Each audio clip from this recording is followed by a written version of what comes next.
Assalamualaikum warahmatullahi wabarakatuh. Perkenalkan, kami dari kelompok 1 kelas MKS 4B mata kuliah Pasar Modal Syariah akan menjelaskan mengenal pasar modal dan pasar modal syariah. Terdapat 6 poin dalam pembahasan kali ini yang setiap poinnya akan dijelaskan oleh pemateri berikut ini. Baik, subbab yang pertama yaitu membahas tentang sejarah perkembangan pasar modal di Indonesia.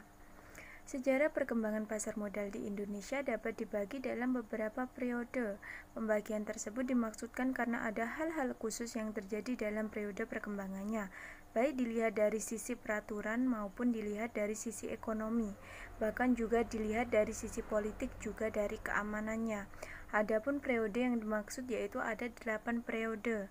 Yang pertama yaitu periode permulaan pada 1987 sampai 1912. Yang kedua ada periode pembentukan bursa pada tahun 1912 sampai 1925. Yang ketiga ada periode awal kemerdekaan pada tahun 1925 sampai 1952. Yang keempat ada periode kebangkitan pada tahun 1952 sampai 1977. Yang keenam ada periode deregulasi pada tahun 1987 sampai 1995. Yang ketujuh ada periode kepastian hukum pada tahun 1995 sampai sekarang. Yang terakhir ada periode menyongsong independensi Bapepam. Sejarah pasar modal berbasis syariah di dunia. Pada saat awal-awal, prinsip syariah diterapkan pada industri perbankan, yaitu ditandai dengan didirikannya Bank Islam pertama di Kairo pada sekitar tahun 1971 dengan nama Nasr Social Bank, yang operasionalnya berdasarkan sistem bagi hasil. Berdirinya Nasr Social Bank tersebut kemudian diikuti dengan berdirinya beberapa bank Islam lain. Perkembangan bank yang berbasis syariah tersebut ternyata ikut mendorong perkembangan penggunaan prinsip-prinsip syariah di sektor pasar modal. Adapun negara yang pertama kali mengimplementasikan penggunaan prinsip syariah di sektor pasar modal adalah Yordania dan Pakistan. Selanjutnya, pada tahun 1978, pemerintah Yordania melalui Undang-Undang Nomor 13 Tahun 1978 telah mengizinkan Jordan Islamic Bank untuk menerbitkan Muqarradah Bond. Walaupun demikian, sampai saat ini, di kedua negara tersebut belum ada perusahaan yang menerbitkan obligasi syariah. Obligasi syariah yang pertama kali diterbitkan dan cukup sukses adalah obligasi syariah yang diterbitkan oleh pemerintah Malaysia pada tahun 1983 yaitu The Government Investment. Selanjutnya, urgensi kebutuhan pasar modal. Dilihat dari sisi syariah, pasar modal adalah salah satu sarana atau produk muamalah. Transaksi di dalam pasar modal menurut prinsip hukum syariah tidak dilarang atau dibolehkan sepanjang tidak terdapat transaksi yang bertentangan dengan ketentuan yang telah digariskan oleh syariah. Di tengah pertumbuhan kegiatan ekonomi di Indonesia yang semakin marak, perkembangan kegiatan investasi syariah di pasar modal Indonesia dianggap belum mengalami kemajuan yang cukup signifikan. Beberapa masalah memang menjadi kendala, yaitu dalam hal tingkat pengetahuan dan pemahaman tentang pasar modal syariah, ketersediaan informasi tentang pasar modal syariah, minat pemodal, kerangka peraturan tentang penerbitan efek syariah, pola pengawasan dan lembaga terkait, serta kelembagaan atau intuisi yang mengatur dan mengawasi kegiatan pasar modal syariah di Indonesia. Adapun beberapa hal yang dianggap dapat mendorong dan mengembangkan kegiatan investasi syariah di pasar modal, yaitu perlu dilakukannya sosialisasi secara intensif tentang kegiatan investasi syariah di pasar modal. Konsep dan prinsip pasar modal syariah. Definisi pasar modal menurut Undang-Undang Nomor 8 Tahun 1995 tentang pasar modal adalah kegiatan yang bersangkutan dengan penawaran umum dan perdagangan efek perusahaan publik yang berkaitan dengan efek yang diterbitkannya, serta lembaga dan profesi yang berkaitan dengan efek.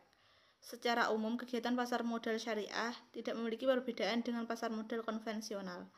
Namun terdapat beberapa karakter khusus pasar modal syariah, yaitu bahwa produk dan mekanisme transaksi tidak bertentangan dengan prinsip-prinsip syariah. Penerapan prinsip syariah di pasar modal bersumber pada Al-Quran dan hadis. Kemudian dari kedua sumber tersebut, ulama melakukan penafsiran yang kemudian disebut dengan ilmu fikih. Salah satu pembahasan dalam ilmu fikih adalah pembahasan tentang muamalah, yaitu hubungan antara sesama manusia terkait perniagaan.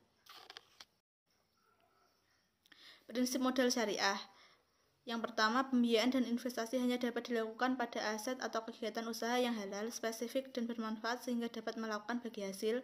Yang kedua, pembiayaan dan investasi menggunakan mata uang yang sama serta pembukuan kegiatan usaha. 3. Akad yang terjadi antara pemilik harta atau investor dengan pemilik usaha atau emiten harus jelas.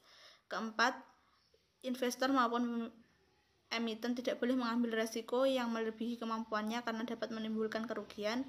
Dan yang terakhir, investor, emiten maupun bursa dan self-regulating organization tidak diperbolehkan melakukan hal yang mengakibatkan gangguan yang disengaja atas mekanisme pasar, baik dari segi penawaran atau supply maupun dari segi permintaan atau demand. Di sini saya akan menjelaskan tentang perbedaan pasar modal syariah dan konvensional. Yang pertama, pasar modal syariah, efek yang dipergunakan atau yang diperdagangkan haruslah dari perusahaan yang dalam menjalankan kegiatan operasional perusahaannya tidak bertentangan dengan prinsip-prinsip syariah. Sedangkan pasar modal tidak ada yang mengatur kegiatan operasional perusahaannya. Yang kedua, landasan hukum pasar modal syariah adalah Al-Quran dan Al-Hadis, dipertegas oleh Fatwa Dewan Syariah Nasional.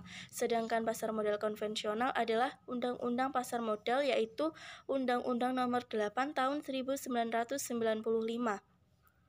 Yang ketiga, dalam pelaksanaan kegiatan pasar modal syariah diawasi oleh Dewan Syariah Nasional, sedangkan pasar modal tidak diawasi.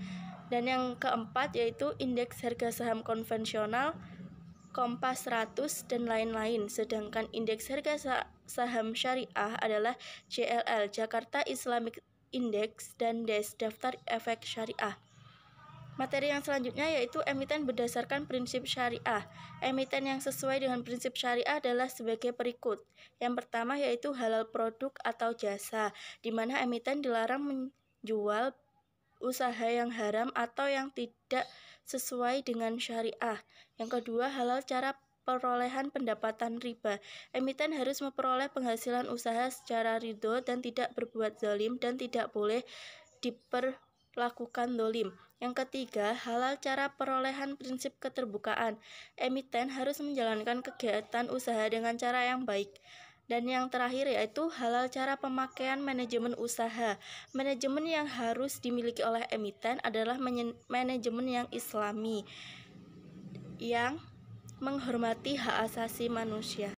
Mulanya adalah di Indonesia, awal munculnya pasar modal terjadi di tahun 1912. Sedangkan sejarah pasar modal syariah baru dimulai pada tanggal 3 Juli 1997 yang kala itu diawali dengan munculnya reksadana syariah dengan PT Dana Reksa Investment Management sebagai penerbitnya. Setelah itu, Dewan Syariah Nasional MUI turut bekerja sama dengan Bapepam dan mengeluarkan MOU pada tahun 2003. Kerjasama ini dimaksudkan untuk mengembangkan pasar modal syariah di Indonesia. Setahun setelahnya, barulah pasar modal syariah menjadi bagian dari struktur Bapepam. Hal yang sangat penting di dalam transaksi pasar modal syariah yaitu dilarang adanya transaksi yang mengandung bunga atau riba. Pasar modal syariah bukanlah suatu sistem yang terpisah dari sistem pasar modal secara keseluruhan. Penerapan sistem syariah di pasar modal tentunya bersumber pada Al-Quran sebagai sumber hukum tertinggi dan hadis Nabi. Secara umum, kegiatan pasar modal syariah tidak memiliki perbedaan dengan pasar modal konvensional, namun terdapat beberapa karakter khusus pasar modal syariah yaitu bahwa produk dan mekanisme transaksi tidak bertentangan dengan prinsip-prinsip syariah. Emiten berdasarkan prinsip syariah memiliki beberapa ketentuan, yaitu usaha yang dijalankan emiten bukan usaha yang dilarang dalam syariah. Sekian presentasi dari kelompok 1 kelas MKS 4B. Bila ada kurang lebihnya yang disengaja maupun tidak sengaja, kami mohon maaf yang sebesar-besarnya. Saya akhiri, wassalamualaikum warahmatullahi wabarakatuh.